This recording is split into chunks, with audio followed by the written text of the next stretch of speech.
Ayan po. Ayan ang reference picture ko. Ano ang ginagawa sa niya. Ayan, ako talaga nag-drawing yan. Na hindi tayo kumukuha ng drawing ng may drawing. Sarili po natin gawa ang ginagawa natin, ina-upload natin. Ito talagang pinangatawanan ko lang po. Kasi hindi ako nag-ano eh. Nag-upload ako, ano na, mabilisan. Pero ito, binigyan ko ng oras. Ayan, pag binigyan ko ng oras, ayan ang kinalabasan. Pwede na. Siguro, pwede na, no?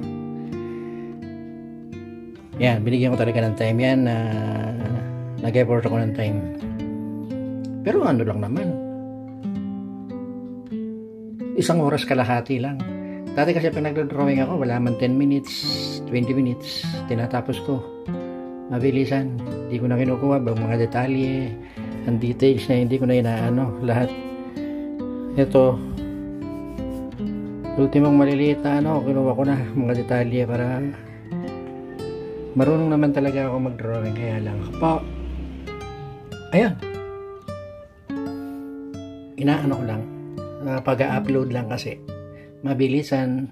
Pinakamatagal na 10 minutes, 15 minutes pinakamatagal pag nagdo-drawing ako kasi ina-upload ko para may upload lang.